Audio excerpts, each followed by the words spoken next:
একেই বলে এক ডিলে দুই পাখি মারা। মূলা শাক খাবেন, তারপর নিচের গোড়ার যে ছোট ছোট মূলাগুলো ওইগুলোও রেখে দেবেন তরকারি খাওয়ার জন্য। হ্যালো ভিউয়ার্স, আসসালামু আলাইকুম। কেমন আছেন সবাই? আলহামদুলিল্লাহ আমরা অনেক অনেক ভালো আছি। সকাল থেকে ভিডিওটা শুরু করছি। আজকে সকালে তেমন কোনো নাস্তা বানাবো না। ছেলের জন্য একটা ডিম পোস্ট করে নিয়েছি আর আমি চা বানিয়ে নিয়েছি। এটাই টোস্ট বিস্কুট দিয়ে খেয়ে নেব। এতেই হয়ে যাবে আমাদের সকালের নাস্তা। অনেক দিন হয়েছে এই ট্যাংরা মাছগুলো এনেছি, ফ্রিজে রেখে দিয়েছিলাম, কাটা হয়নি আর রান্না করাও হয়নি। তাই ভাবলাম সকালবেলা ঘুম থেকে উঠে আগে মাছগুলো ভিজিয়ে রেখেছিলাম অনেক আগে, যে নর্মাল হলে তারপরে কাটবো, আর তার ফাঁকে আমরা নাস্তাও করে নেব। মাছগুলো ভিজে গেছে আর এখন কেটে নিচ্ছি। আর এতটা ঝামেলা যে আগে কেন কাটলাম না। যাই হোক, মাছগুলো কেটে নিয়েছি। আর আজকে দুপুরবেলা শিম আর মিষ্টি কুমড়া ভর্তা করব, তাই আগে মিষ্টি কুমড়া আর শিমগুলো আমি সেদ্ধ দিয়ে দিব। আর এই যে ছোট ছোট মূলাগুলো দেখছেন, এগুলো কিন্তু শাকের ছিল, মানে শাকগুলো ভাজি করা হয়ে গেছে আর মূলাগুলো আমি রেখে দিয়েছিলাম যে এগুলো দিয়ে তরকারি রান্না করব, দেখি কেমন লাগে। আর এই ছোট ছোট মূলার খোসা ছাড়াতে আমার কাছে ভালোই লেগে, শাকও খাওয়া হলো, মূলার তরকারিও খাওয়া হলো। একেই বলে এক ডিলে দুই পাখি মারা। যাই হোক, আমি মিষ্টি কুমড়া আর শিমগুলোকে ওই চুলায় দিয়ে দিয়েছি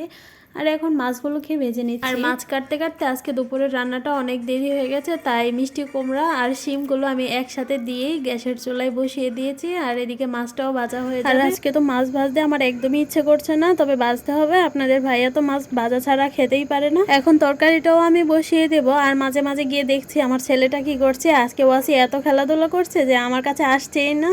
আর এইভাবে যদি সে প্রতিদিন খেলে আমার রান্না করতে তেমন কোনো সমস্যাই হবে না। আর যেভাবে খেলছে পুরাই অবস্থা খারাপ, মানে ফ্লোর টোর একবারে সব কিছু পেঁয়াজ রসুন দিয়ে মাখিয়ে রেখেছে। এখন এগুলো পরিষ্কার করতে হবে। রান্নাটা আগে শেষ করি, তারপর ওর দিকে যাব। ওর খেলনা থাকা সত্ত্বেও পেঁয়াজ রসুন দিয়ে খেলতে ওর কাছে অনেক ভালো লাগে। আর সব সময় এমনই করে, আমি যখন রান্না করি ও পেঁয়াজ রসুন দিয়ে খেলবে। এদিকে তরকারিটাও কষানো হয়ে গেছে খুব ভালোভাবে। কষানোর মধ্যেই মূলাগুলো একবারে গলে গেছে। আর যেহেতু ছোট ছোট মূলা, বেশিক্ষণ জালও দিতে হয়নি। আর আজকের মূলার তরকারিটা কিন্তু অনেক মজা হয়েছিল। এদিকে ভর্তার জন্য আমি মরিচগুলো আগেই ভেজে নিয়েছি, এখন পেঁয়াজগুলো ভেজে নিচ্ছি। আর মিষ্টি কুমড়া শিম থেকে পানি ঝরিয়ে আমি এখন আবার কড়াইয়ে দিয়ে পানিগুলো শুকিয়ে নিচ্ছি। একটু পোড়া পোড়া হলে ভর্তাগুলো খেতে অনেক ভালো লাগবে।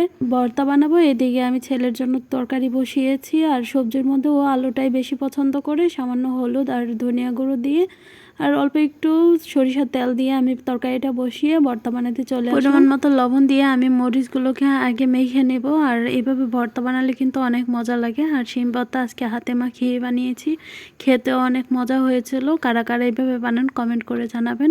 আর তরকারি রান্নার চেয়ে ভর্তা বানাতে সময়টা একটু বেশি লাগলেও ভর্তা খেতে কিন্তু অনেক মজা লাগে। অন্য তরকারির চেয়ে ভর্তা দিয়ে ভাত কিন্তু বেশি খাওয়া যায়। বাসায় যে কোনো সবজি আনলে আমি অল্প অল্প করে রেখে দিই ভর্তা খাওয়ার জন্য। মিষ্টি কুমড়াও রেখে দিয়েছিলাম, তা দিয়েই আজকে ভর্তা করেছি। ভিডিওটি ভালো লাগলে পাশে থাকবেন। আজকে এই পর্যন্তই। আল্লাহ হাফেজ।